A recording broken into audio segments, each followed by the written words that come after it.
Hello दोस्तों, मैं Anil Kumar smart IQ classes में आपका स्वागत करता हूं। आज हम लोग प्राचीन इतिहास का अध्ययन करेंगे। प्राचीन इतिहास के इस अध्याय में हम लोग मगध का उत्कर्ष का अध्ययन करेंगे। मगध के उत्कर्ष से पहले हमने जो क्लास की है उसमें महाजनपदों का अध्ययन किया था और पूर्व वैदिक सभ्यता और उत्तर वैदिक सभ्यता का अध्ययन किया था। महाजनपदों के अंतर्गत हमने 16 महाजनपदों का अध्ययन किया था। 16 महाजनपदों का वर्णन जो है बौद्ध धर्म के अंगुत्तर निकाय और जैन धर्म के भगवती सूत्र में 16 महाजनपदों का वर्णन किया गया है। उन्हीं साक्ष्यों के आधार पर हमने 16 महाजनपदों का अध्ययन किया था। उसके पहले की क्लास में हमने पूर्व वैदिक सभ्यता और उत्तर वैदिक सभ्यता का अध्ययन किया था। उत्तर वैदिक सभ्यता का कालखंड 1000 BC से लेकर के 600 BC के मध्य था और इसी कालखंड में लोहे की खोज मानी जाती है। लोहे की खोज हो जाने के कारण जो है उत्तर वैदिक सभ्यता को लौह युगीन सभ्यता के नाम से जाना जाता है। लोहे की खोज हो जाने के कारण जो है कई प्रकार के बदलाव देखने को मिला हमें, जैसे कि लोहे की खोज हो जाने के कारण आर्थिक विकास हुआ, आर्थिक विकास हो जाने के कारण सामाजिक विकास हुआ और सामाजिक विकास हो जाने के कारण राजनीतिक क्षेत्र में विस्तार देखने को मिला था। उसी राजनीतिक विस्तार का एक स्वरूप है मगध और इस मगध को महाजनपदों की श्रेणी में जोड़ा गया था। तो आइए हम समझने का प्रयास करते हैं आखिर मगध को ही क्यों हम अध्ययन करते हैं। 16 महाजनपदों में और जनपदों का भी तो अध्ययन कर सकते थे, आखिर मगध का ही क्यों अध्ययन कर रहे हैं। दरअसल बात ये होती है कि मगध का जो भौगोलिक क्षेत्र की बात की जाए तो मगध का जो भौगोलिक क्षेत्र है, देखिए मगध का लोकेशन कुछ यहाँ पर है। ये पूरा क्षेत्र जो है मगध माना जाता था और ये जो है यहाँ पर एक नदी है सोन नदी और इधर है गंडक नदी। सोन नदी, गंडक नदी और गंगा नदी के दोआब के क्षेत्रों के बीच जो है पूरा मगध क्षेत्र का विस्तार था। और इन मगध क्षेत्र के विस्तार में सबसे विशेषता ये है कि यहाँ पर घने जंगल थे और घने जंगलों में जो है बड़ी बड़ी हाथियाँ थीं। उन हाथियों का प्रयोग जो है युद्ध में किया जाता था और इन जंगलों को काट करके जब लोहे के औजारों द्वारा इन जंगलों को काट करके कृषि योग्य भूमि प्राप्त की गई थी और उस कृषि योग्य भूमि को जो है कृषक वर्ग ने अच्छा उपयोग किया और अधिशेष उत्पादन किया। कृषि उत्पादन का अधिशेष उत्पादन किया और कृषि के अधिशेष उत्पादन हो जाने के बाद व्यापार के क्षेत्र में बहुत बड़ा बदलाव देखने को मिला हमें। व्यापार के क्षेत्र की बात की जाए तो व्यापार के क्षेत्र में जो है जो परिवहन किया जाता था, व्यापार किया जाता था नदी जलमार्गों द्वारा ही किया जाता था। काफ़ी इन्हें सहूलियत मिलती थी और ये जो पूरा क्षेत्र है, देखिए भौगोलिक क्षेत्र में देखा जाए तो ये नदियां जो हैं इस पूरे मगध के क्षेत्र का, ये पूरा मगध के क्षेत्र का, ये देखिए ध्यान दीजिए, ये पूरा मगध का क्षेत्र था, ये पूरा मगध का क्षेत्र था। और इस मगध के क्षेत्र के ध्यान से देखें तो पूरा इधर से सोन नदी है, इधर से गंगा नदी है और इन सोन नदी और गंगा नदी के बीच हो जाने के कारण यहाँ पर एक सुरक्षा की दृष्टि से बहुत ही अच्छा माना जाता था, क्योंकि इन सोन नदी और गंगा नदी के बीच इन्हें जो है किसी भी हमले का डर नहीं होता था और यहाँ पर जो है किसी भी साम्राज्य के विस्तार के लिए जो सुरक्षा होती है बहुत मायने रखती है। इसलिए जो है मगध जो है सुरक्षा की दृष्टि से भी काफ़ी अच्छे जगह पर था। भौगोलिक विस्तार देखा जाए तो जो है इसका देखिए गंगा नदी, सोन नदी और गंडक नदी इन तीनों क्षेत्रों के बीच में है और इसलिए यहाँ पर जो है दोआब का क्षेत्र था, दोमट मिट्टी पाई जाती थी और यहाँ पर कृषि उत्पादन भी अच्छा होता था। कृषि उत्पादन अच्छा हो जाने के कारण यहाँ के जो है सामाजिक बदलाव देखने को मिला है। सामाजिक बदलाव से जो है यहाँ पर राजनीतिक भी बदलाव था। तो कई प्रकार के बदलाव यहाँ देखने को हमें मिलेंगे सिर्फ आर्थिक विकास हो जाने के कारण ही। तो ये पूरा क्षेत्र जो है इसलिए हम इसका अध्ययन करते हैं क्योंकि यहाँ पर राजनीतिक रूप से, भौगोलिक रूप से, सांस्कृतिक रूप से ये बहुत ही समृद्ध साम्राज्य था, इसलिए हम इसका अध्ययन करते हैं। आइए हम मगध के क्षेत्र की बात करते हैं, उसके बाद मगध के राजवंशों की बात करते हैं, जिनमें कौन कौन से वंश आए थे। मगध के राजवंशों की बात किया जाए तो सबसे पहले मगध की स्थापना जो है बृहद्रथ ने किया था। उसके बाद हर्यक वंश आता है, फिर शिशुनाग वंश, फिर नंद वंश, फिर मौर्य वंश आते हैं। तो सबसे पहले जब बृहद्रथ वंश आते हैं तो मगध की साम्राज्य की स्थापना करता है, लेकिन उसके बाद हर्यक वंश आता है। हर्यक वंश का शासक होता है बिंदुसार, उसे वास्तविक संस्थापक के तौर पर माना जाता है। उसके बाद शिशुनाग वंश आते हैं। शिशुनाग वंश आते हैं तो उसे साम्राज्य का विस्तार करते हैं। इसी प्रकार जो है नंद वंश आते हैं, नंद वंश के बाद मौर्य वंश आते हैं। आइए एक एक करके अध्ययन करते हैं, फिर आगे बढ़ते हैं। देखिए, अगर इन राजवंशों की बात की जाए, मगध के राजवंश,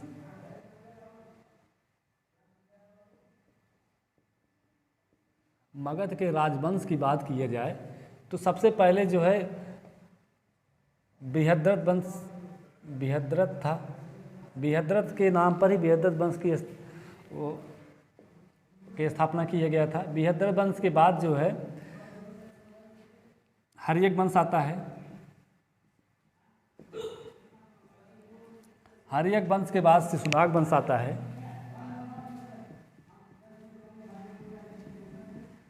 शिशुनाग वंश के बाद जो है नंद वंश आता है,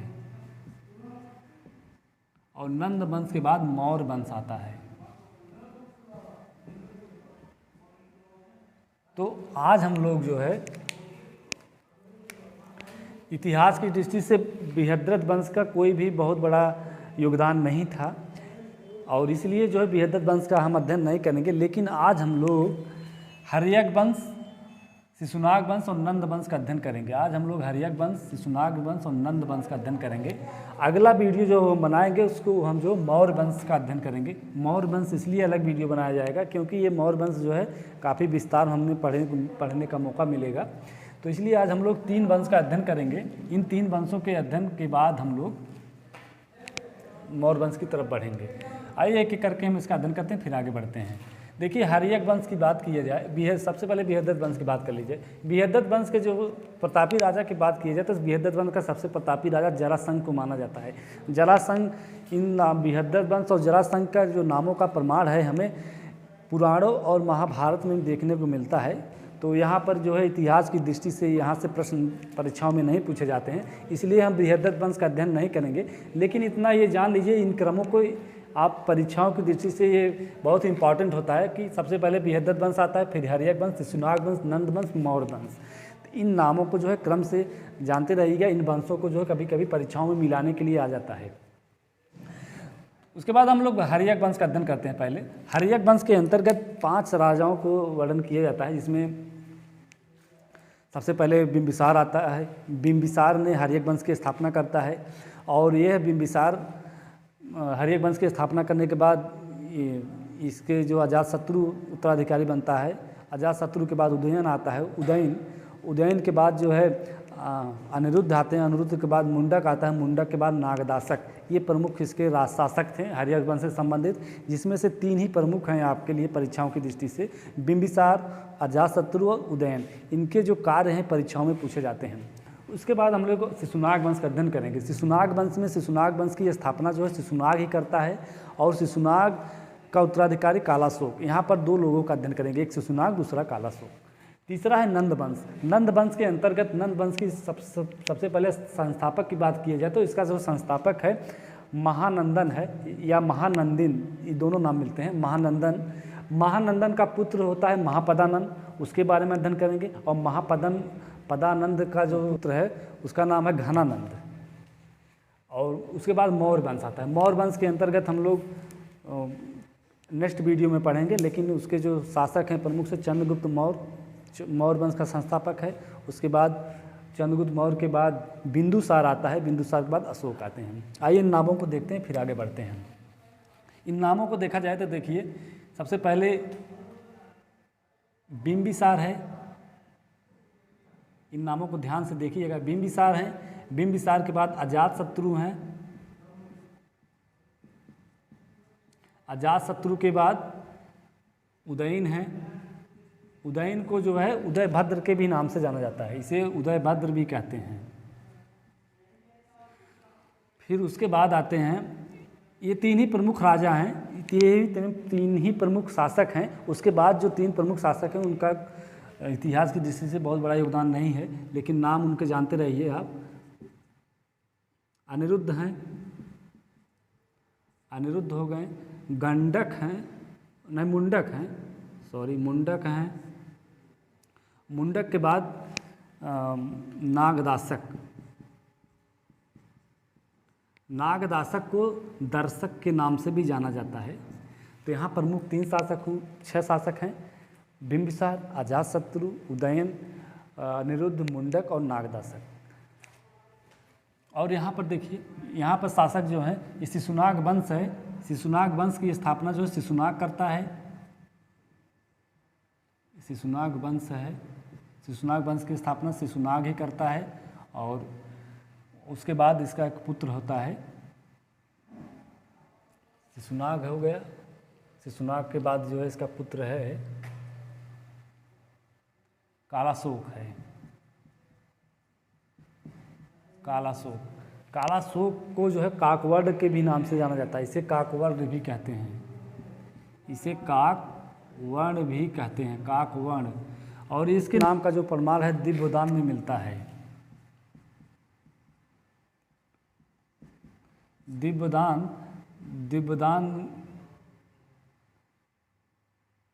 दिव्यदान में इसके नाम का प्रमाण जो है काकवर्ण मिलता है। यहाँ पर 2 शासक हो गए, एक उदयन, दूसरा कालाशोक। कालाशोक को ही काकवर्ण के भी नाम से जाना जाता है, काकवर्ण के नाम से जाना जाता है।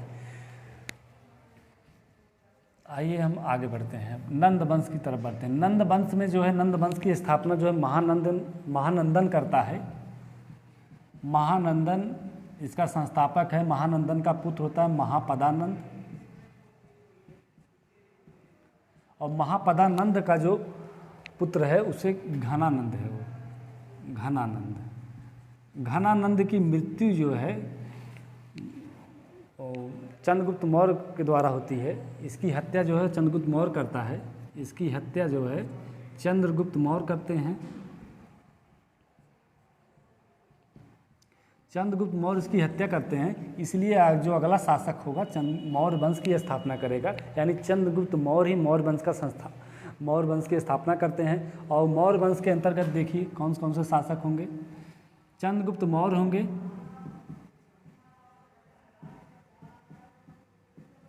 और बिंदुसार होंगे, और एक शासक है अशोक। ये प्रमुख 3 शासक हैं, उसके बाद और शासक हैं, लेकिन ये 3 प्रमुख जानते रहिए। देखिए ये बिंबिसार जो होता है हर्यक वंश से संबंधित है, और ये बिंदुसार जो है मौर्य वंश से संबंधित है। एक बिंबिसार है, दूसरा बिंदुसार है, यहाँ ध्यान देना है। ये परीक्षाओं में अक्सर हमें कंफ्यूज करता रहता है, एक तो बिंदुसार, दूसरा बिंबिसार। एक बिंदुसार जो है अशोक का पिता है, यानी चंद्रगुप्त मौर्य का बेटा है बिंदुसार। वहीं पर बिंबिसार जो है हर्यक वंश का संस्थापक माना जाता है। देखिए ये बिंबिसार जो है, बिंबिसार जो था ये हर्यक वंश का संस्थापक है और मगध का वास्तविक संस्थापक भी माना जाता है। और इसकी सबसे बड़ी विशेषता ये है कि ये 3 नीति का जन्मदाता माना जाता है। ये जो इसका साम्राज्य विस्तार था ये 3 नीतियों की तरह करता था। इसे 3 नीति के नाम से जाना जाता है। इसमें था एक वैवाहिक नीति, दूसरा है मित्र नीति, तीसरा था शत्रु नीति।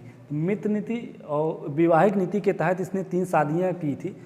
महाकोशला की शादी किया था महाकोशला से, और महाकोशला जो है प्रद्योत की बहन थी।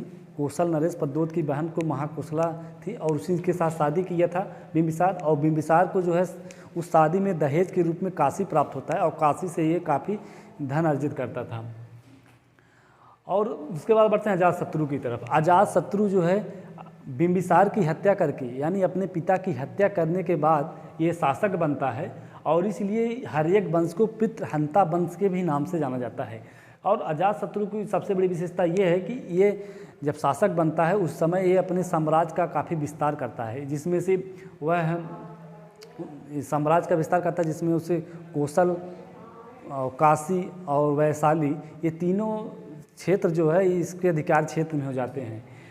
आगे बढ़ते हैं उदयन की तरफ। उदयन का प्रमुख कार्य ये है कि उदयन एक ऐसा शासक था जो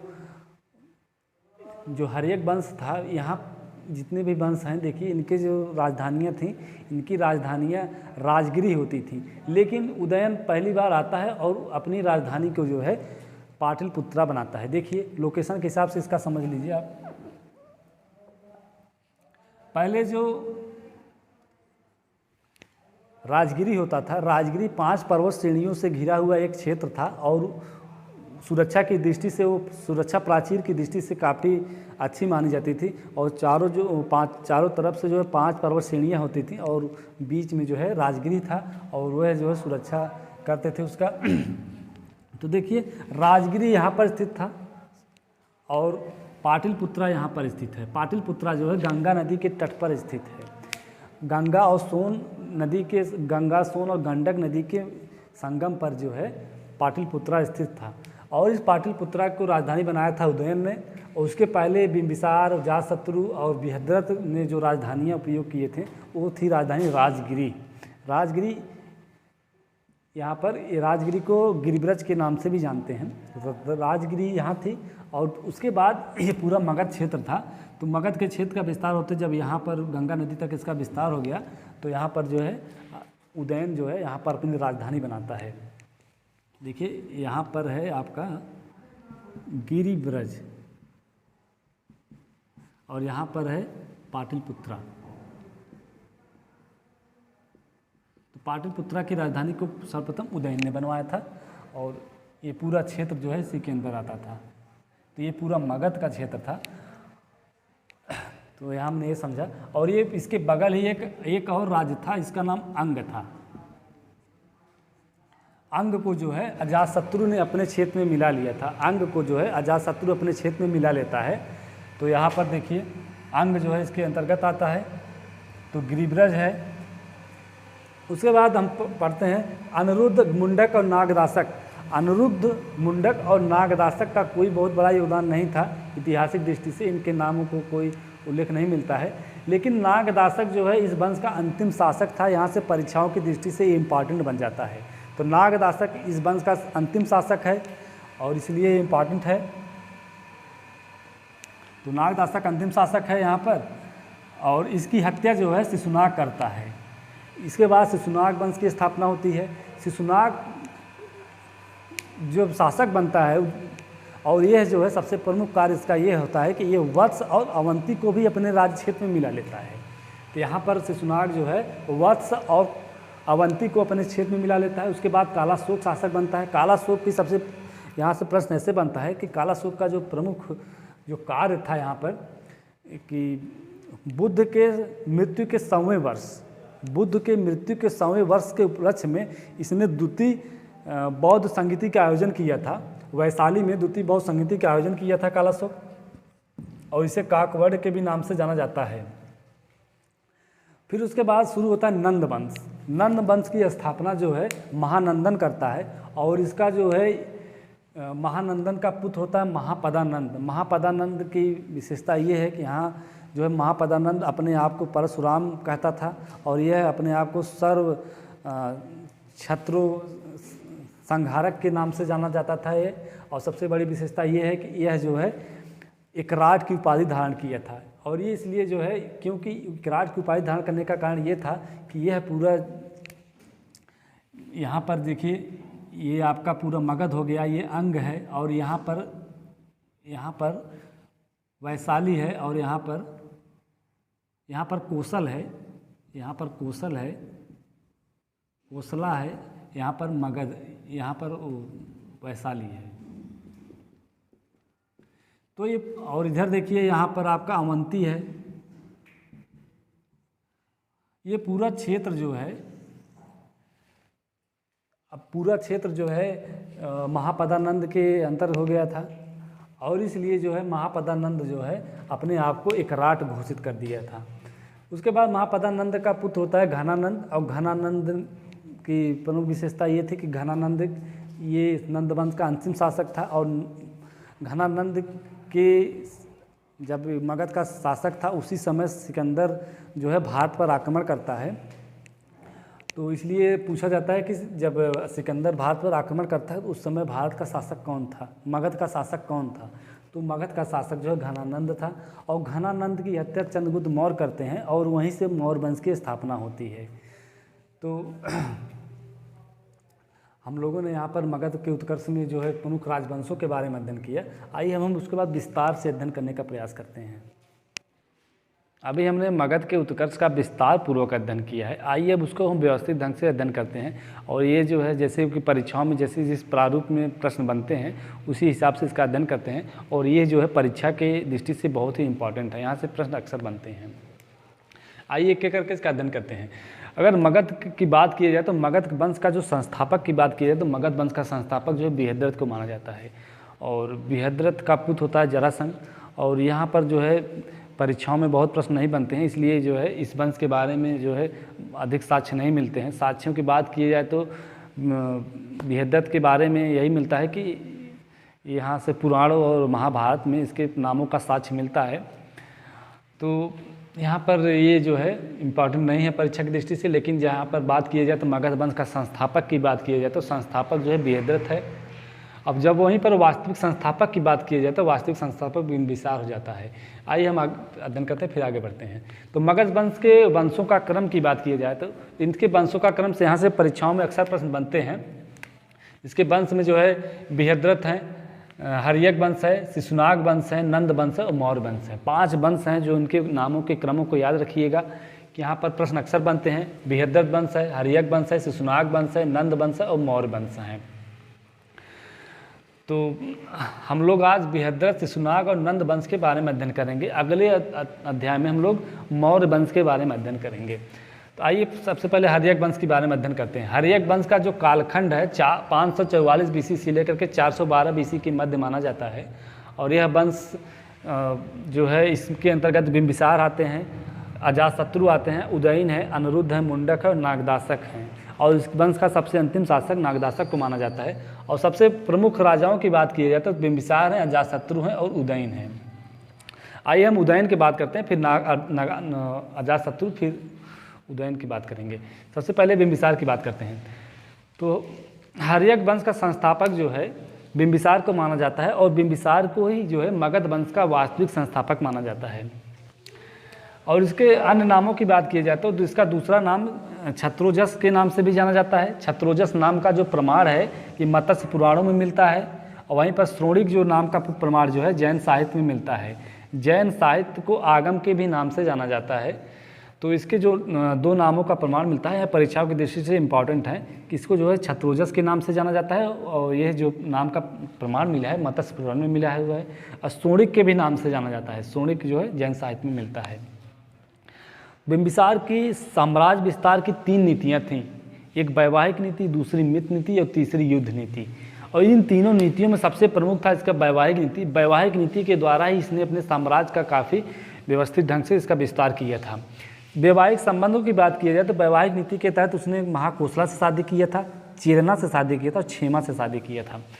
तो महाकोसला जो है कौशल नरेश प्रसेनजीत की बहन थी और इसने जो है महाकोसला से शादी करने के बाद दहेज में काशी को प्राप्त किया था।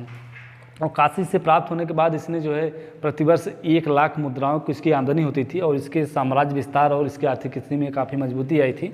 फिर उस दूसरा है चेलना से इसने शादी किया था। चेलना जो है लक्ष्मी गणराज चेटक की पुत्री थी। और तीसरा जो है मध्य नरेश की राजकुमारी थी क्षेमा, उनसे शादी किया था। तो ये यहाँ से प्रश्न अक्सर बनते हैं, इन नामों को याद रखिएगा। महाकोसला जो है कौशल नरेश प्रसेनजीत की बहन थी, चेलना जो है लक्ष्मी गणराज चेटक की बहन थी और क्षेमा जो है मध्य नरेश की राजकुमारी थी। तो यहाँ हमने वैवाहिक नीति की बात किया। आइए अब हम मित्र नीति की बात करते हैं। मित्र नीति के तहत उसने जो कार्य किया इसे यहाँ पर अध्ययन करेंगे। मित्र नीति के तहत उसने देखिए जीवक जो उसका राजवैद्य था, जीवक को जो है गौतम बुद्ध की सेवा के लिए उसने भेजा था। और दूसरा सबसे प्रमुख कार्य ये था कि अवंती का नरेश प्रद्योत पांडु रोग से ग्रसित था, यानी पीलिया रोग से ग्रसित था, उसकी सेवा के लिए जो है जीवक को भेजा गया था। और जीवक ने यहाँ पर जो है प्रसेनजीत को स्वास्थ्य में काफ़ी, जीवक के द्वारा जो है प्रद्योत को जो है काफ़ी स्वास्थ्य लाभ हुआ, जिसके कारण वहाँ पर प्रद्योत और बिंबिसार के बीच काफ़ी जो है गहरी मित्रता हो गई थी। यहाँ पर मित्र नीति की बात कर ली हम लोग। आइए हम युद्ध नीति की बात करते हैं। युद्ध नीति के तहत उसने अंग को अपने क्षेत्र में मिला लिया था। जैसे अंग मगध था, इसके बगल अंग था, तो इसने जो है मगध को अपने क्षेत्र अंग में मिला लिया था। आइए आगे बढ़ते हैं हम लोग। हमने फिर जो है यहाँ पर देखिए बिंबिसार की हत्या जो है 492 BC के में जो है अजातशत्रु ने उसकी हत्या कर दी था। अजातशत्रु बिंबिसार का पुत्र था और अपने पिता की हत्या करने के बाद अजातशत्रु जो है शासक बनता है और अजातशत्रु को कुड़िक नाम से भी जाना जाता है और इसकी राजधानी जो है राजगिरी थी। बिंबिसार जो है अपने पिता की हत्या 492 BC में करता है और इस वंश को हर्यक वंश को इसलिए जो है पृथहत्ता वंश के भी नाम से जाना जाता है। तो राजा बनने के बाद 8वें वर्ष जब ये राजा बनता है 492 BC में, उसके 8वें वर्ष इनकी गौतम बुद्ध की मृत्यु हो जाती है और उस मृत्यु होने के बाद जो है उसी मृत्यु के वर्ष ही जिस वर्ष गौतम बुद्ध की मृत्यु होती है और गौतम बुद्ध की मृत्यु यानी महापरिनिर्वाण जब हुआ था उनका, उसी वर्ष ही इसने जो है राजगिरी के सतपड़ी गुफा में प्रथम बौद्ध संगीति का आयोजन किया और इसके जो अध्यक्ष थे महाकश्यप थे। यहाँ से प्रश्न बनता है तो प्रथम बौद्ध समिति के अध्यक्ष कौन थे? महाकश्यप थे। और प्रथम बौद्ध समिति कहाँ आयोजित हुई थी? तो ये सतपड़ी गुफा में आयोजित हुई थी, राजगिरी के सतपड़ी गुफा में। और दूसरी की प्रमुख बात यह है कि इसने काशी और वैशाली को अपने अधिकार में ले लिया था। देखिए, जब इसने अपने पिता की हत्या किया था, जब अजातशत्रु बिंबिसार की हत्या किया था, तो उस समय बिंबिसार को काशी जो है दहेज में प्राप्त हुआ था। इसलिए जब अजातशत्रु ने अपने पिता की हत्या किया तो उसका जो मामा थे प्रसेनजीत, उसने पुनः काशी को जो है अपने अधिकार में ले लिया था। तो प्रसेनजीत और अजातशत्रु के बीच पुनः युद्ध होता है और उस युद्ध में अजातशत्रु जीत जाता है।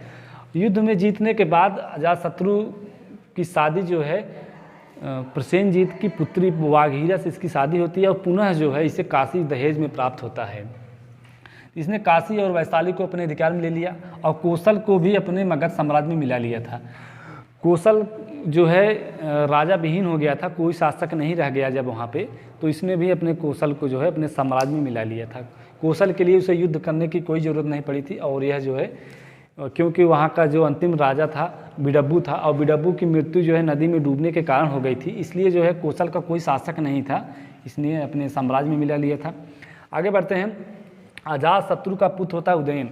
उदयन ने अजातशत्रु की हत्या करके शासक बनता है और ये पूरा जो देखिए यहाँ पर बिंबिसार की हत्या अजातशत्रु करता है, अजातशत्रु की हत्या उदयन करता है, इसलिए इस हर्यक वंश को पृथहत्ता वंश के भी नाम से जाना जाता है। आइए उदयन के बारे में बात करते हैं। उदयन है ये, उदयन नहीं। उदयन एक उदयन है, तो उदयन जो है वत्स का शासक था। उदयन वो जो है पौरव वंश का संबंधित था, लेकिन यहाँ पर उदयन की बात हो रही। उदयन की बात हो रही, ये जो है हर्यक वंश का शासक था और ये अजातशत्रु का पुत्र था और उन्हें पिता की हत्या करके राजा बनता है। और उदयन का सबसे प्रमुख कार्य जो है ये जो है पाटलिपुत्रा को राजधानी के रूप में स्थापित करता है। ये सपना राजधानी परिवर्तित करने का सपना अजातशत्रु ने देखा था, लेकिन उसको पूरा उदयन करता है। तो यहाँ प्रमुख ये है, पूछा जाता है परीक्षाओं में कि पाटलिपुत्रा की राजधानी के रूप में किसने स्थापित किया था? तो पाटलिपुत्रा को नगर के रूप में स्थापित किया और नगर को जो है राजधानी बनाया था उदयन ने। तो आगे बढ़ते हैं हम लोग, उदयन के बारे में अध्ययन किया। अब देखिए जो प्रमुख हर्यक वंश के प्रमुख राजा थे जिनके कोई बहुत बड़ा योगदान नहीं था, जिसमें अनिरुद्ध है, मुंडक है और नागदासक हैं। नागदासक को हर्यक वंश का अंतिम शासक माना जाता है और इस नागदासक को दर्शक के भी नाम से जाना जाता है। नागदासक की हत्या जो है बनारस में इसके जो उपराज्यपाल थे शिशुनाग ने नागदासक की हत्या कर दिया था और शिशुनाग वंश की स्थापना करता है। तो यहाँ पर हर्यक वंश का अंतिम शासक नागदासक था। नागदासक की हत्या करने के बाद नागदासक की हत्या जो शिशुनाग करता है और वहीं से जो शिशुनाग वंश की स्थापना होती है। शिशुनाग वंश की बात किया जाए तो शिशुनाग वंश का संस्थापक शिशुनाग होता है और यह जो है बनारस का राज्यपाल था, उपराज्यपाल था। इसलिए जो है यहाँ जो है संस्थापक की बात नहीं परीक्षा में पूछा जाता है। तो यहाँ पर पूछा ये जाएगा कि शिशुनाग वंश जो शिशुनाग था अपनी राजधानी कहाँ बनाया था? तो शिशुनाग जो है अपनी मगध की राजधानी वैशाली में बनाया था। तो वैशाली में अपनी राजधानी बनाया था और शिशुनाग अवंती और वत्स मगध में मिला लिया था। शिशुनाग ने अवंती और वत्स को मिला लिया था। यहाँ देखिए साम्राज्य का विस्तार कैसे हो रहा है। अजातशत्रु ने काशी, वैशाली और कौशल को अपने क्षेत्र में मिला लिया था। यहाँ पर देखिए मगध का विस्तार होने लगा था और वहीं पर जो है शिशुनाग जो है अवंती और वत्स को मिला लिया था। वत्स यानी कौशाम्बी वाला क्षेत्र, अवंती उज्जैन के क्षेत्र का था। और यहाँ का राजा देखिए जहाँ ये प्रद्योत राजा था अवंती का, वहीं का उस क्षेत्रों को आपस में मिला लिया था। तो यहाँ पर मगध का जो है काफ़ी बड़ा विस्तार हो गया था। तो मगध में विस्तार हो जाने के बाद जो है, देखिए आगे बढ़िए, इसने वज्जी गणराज्य को नियंत्रित करने के लिए पाटलिपुत्रा के अतिरिक्त एक राजधानी वैशाली में बनाई थी। बात ये थी कि जब इसकी राजधानी पाटलिपुत्रा में थी, क्योंकि उदयन जो है पाटलिपुत्रा में राजधानी स्थापित किया था, और वही जो है इसके जो है उत्तराधिकारियों ने भी वही राजधानी का उपयोग किया था। अनिरुद्ध, मुंडक, नागदासक की हत्या करने के बाद शिशुनाग शासक बनता है और शिशुनाग वंश की स्थापना करता है। शिशुनाग वंश की स्थापना के बाद भी जो है उसकी राजधानी पाटलिपुत्रा थी। तो एक अतिरिक्त राजधानी के तौर पर वैशाली में एक राजधानी बनाता है, और वास्तविक राजधानी पाटलिपुत्रा ही थी, लेकिन एक अतिरिक्त राजधानी के तौर पर वैशाली को जाना जाता है। शिशुनाग वंश की बात करें तो शिशुनाग वंश का दूसरा शासक होता है प्रमुख कालाशोक, और यहाँ से प्रश्न अक्सर बनते हैं। कालाशोक को काकवड़ के भी नाम से जाना जाता है। इसका प्रमाण जो है हमें दिव्यदान जो ग्रंथ है वहाँ मिलता है। दिव्यदान ग्रंथ में कालाशोक को काकवड़ के भी नाम दिया गया है। तो इसका जो प्रमुख कार्य देखिए, इसने वैशाली को राजधानी पाटलिपुत्रा को पुनः राजधानी के रूप में बनाता है, और बुद्ध के महापरिनिर्वाण के 100वें वर्ष के उपलक्ष्य में, जब बुद्ध की मृत्यु हुई थी, बुद्ध के मृत्यु के 100वें वर्ष के उपलक्ष्य में इसने जो है पुनः एक दूसरी बौद्ध संगीति का आयोजन करता है, और ये जो है वैशाली में इसका आयोजन करता है। वैशाली में द्वितीय बौद्ध संगीति का आयोजन करता है, और इसके अध्यक्ष सभाकामी थे। कालाशोक पूछा जाता है, कालाशोक ने जो है द्वितीय बौद्ध संगीति का आयोजन किया था वैशाली में, और इसके अध्यक्ष जो है सभाकामी थे। और शिशुनाग वंश का अंतिम शासक जो है नंदीवर्धन था। यहाँ से प्रश्न नहीं बनता है, प्रश्न आपके यहीं से बनेगा कि कालाशोक का जो प्रमुख कार्य है बौद्ध संगीति हुई थी, और शिशुनाग वंश का जो सब प्रमुख कार्य ये था कि इसने वैशाली को राजधानी के रूप में स्थापित किया था। आगे बढ़ते हैं, हम नंद वंश की बात करते हैं। तो यहाँ पर नंद वंश की जो स्थापना है महानंदिन करता है। महानंदिन जो है नंद वंश की स्थापना करता है, और महानंदिन का पुत्र होता है महापदानंद। महापदानंद के बारे में यहाँ से प्रश्न बनता है, और यहाँ से बहुत अच्छे प्रश्न बनते हैं परीक्षाओं की दृष्टि से। देखिए, परशुराम, महापदानंद को परशुराम के भी नाम से जाना जाता है, और सर्व छत्रो संहारक के रूप में जाना जाता है, अपरो परशुराम के रूप में जाना जाता है, और सबसे बड़ी बात यह कि इसने एकराट की उपाधि धारण किया था। यानी यहाँ पर जो इसका साम्राज्य का विस्तार था, अवंती और वत्स, कौशल, काशी और वैशाली, सारे क्षेत्रों को मिला लिया था। इसलिए जो है इसका क्षेत्र का काफ़ी विस्तार हो गया था। इसलिए जो है महापदानंद ने एकराट की उपाधि धारण किया था। सबसे प्रमुख यही है, परीक्षा में पूछा जाता है कि किस शासक ने एकराट की उपाधि धारण किया था, तो एकराट की उपाधि महापदानंद ने धारण किया था। यह जो है महापदानंद कलिंग पर आक्रमण करता है, और वहाँ पर उस क्षेत्र को जीत लेने के बाद वहाँ पर एक नहर का निर्माण करता है। उस नहर का नाम तंसुली नहर है, और वहाँ पे एक नहर का निर्माण करता है, और तंसुली नहर का निर्माण करता है। उसके बाद यहाँ सबसे प्रमुख ये है कि यहाँ पर एक जीनसेन की मूर्ति थी। जीनसेन यानी जैन धर्म के गुरु थे, जैन धर्म के गुरु थे जीनसेन। वहाँ पर उनकी मूर्ति प्राप्त होती है। उस मूर्ति को जो है यह पाटलिपुत्रा लाता है, यह पाटलिपुत्रा लाता है इस मूर्ति को। और इसके दरबार में, महापदानंद के दरबार में पाणिनि रहते थे। पाणिनि वही हैं जो अष्टाध्यायी की रचना किए थे। और आगे बढ़ते हम लोग, घनानंद। तो महापदानंद का पुत्र है तो घनानंद। घनानंद जो है नंद वंश का अंतिम शासक होता है, और यह जो है घनानंद काफ़ी लालची, लोभी था, और यह जो है काफ़ी कर लगाता था। जनता जो है इससे काफ़ी परेशान रहती थी। तो ये नंदवंश का अंतिम शासक था, और इसके समय की सबसे प्रमुख बात यह है कि ये सिकंदर के आक्रमण के समय घनानंद ही मगध का शासक था। यहाँ प्रश्न बनता है कि सिकंदर जब आक्रमण किया था भारत पर, तो उस समय भारत का शासक कौन था? तो घनानंद जो है नंदवंश का शासक था, जो नंदवंश का अंतिम शासक माना जाता है। घनानंद के दरबार में वरुचि और कात्यायन भी रहते थे। कात्यायन ने वार्तिकी की रचना किया था, तो वरुचि थे और कात्यायन थे। कात्यायन की रचना वार्तिकिया है, और ये इसके दरबार में रहते थे। तो हमने यहाँ पर देखिए शिशुनाग वंश, हमने यहाँ पर देखिए हर्यक वंश, शिशुनाग वंश, नंद वंश के बारे में। घनानंद की हत्या जो है चंद्रगुप्त मौर्य करता, और वहीं से जो है मौर्य वंश की स्थापना होती है। तो यहाँ पर हमने यहाँ पर हमने देखिए हर्यक वंश के बारे में अध्ययन किया, शिशुनाग वंश के बारे में अध्ययन किया और नंद वंश के बारे में अध्ययन किया। तो आइए अब अगले क्लास में हम लोग मिलते हैं, चंद्रगुप्त मौर्य यानी मौर्य वंश की जब स्थापना होती है उसके बारे में अध्ययन करेंगे। मिलते हैं नेक्स्ट क्लास में। धन्यवाद।